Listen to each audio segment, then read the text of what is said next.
एसएसडब्ल्यू भिजामा 1 मा जापान आइसकेपछि 2 गर्ने चलन छ। यो सरकारको नियम हो।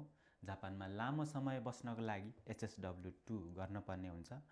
यो चाहिँ कस्तो छ भने फुड सर्भिस अन्त सेक्टरहरुमा एसएसडब्ल्यू 2 भनिदो रहेछ भने खाइगोको सेक्टरमा चाहिँ एसएसडब्ल्यू 2 नभएर खाइगो फुकुसी खाइगोको भिजा भन्ने हुँदो रहेछ। त्यो फुकुसी गरिसकेपछि लामो समय जापानमा बसेर काम गर्नुपर्ने भन्ने त्यो प्रमाणपत्र हामीले पाइने रहेछ। त्यो अन्तर्राष्ट्रिय स्तरको प्रमाणपत्र हो। त्यो लिनको लागि चाहिँ हामीले एकदम धेरै अध्ययन गर्नुपर्ने हुन्छ।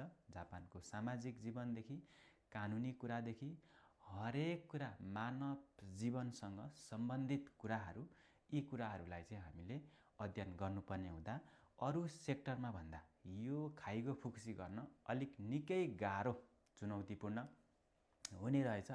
त्यो हुनाले गर्दाखेरि तपाईहरु काम पनि यो खाइगोमा काम गर्न पनि अलिकति स्ट्रेस भएको काम अनि अलिकति सिपमूलक जस्तो नभएको काम जुन हामी यहाँ दशौं वर्ष काम गरेर पनि हामी देश छोडेर यो देश छोडेर आफ्नो देश फर्कियौं भने पनि त्यो सिपलाई तुरुन्तै हामीले अर्को आफ्नो लागि चाहिँ प्रयोग गरिहाल्न नसक्ने स्थिति जस्तो देखिन्छ।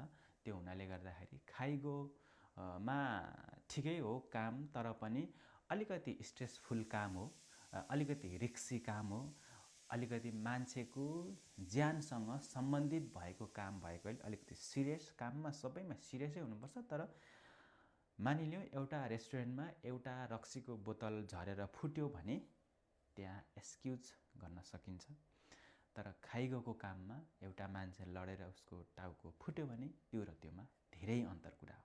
त्यो भएर खाइगोको काम अलिकति रिस्की हुन्छ र तपाईहरु विचार गरेर स्किल टेस्ट कुन पढ्ने कुन लिने भन्ने कुराहरु गर्नु होला, निर्णय लिनु होला है त। बाकी खाइगोको म खाइगोमा नै काम गरिरहेको छु, तर खाइगोको काममा कस्तो कस्तो काम हुन्छ भन्ने कुराहरु जान्न चाहनुहुन्छ, यदि नेपालबाट आउन लाग्न खोजिरहनु भएको छ भने म त्यसबारे पनि हजुरहरुलाई भिडियो मार्फत शेयर गर्नेछु। हजुरहरुले कमेन्ट गर्न नछुटाउनु होला है त।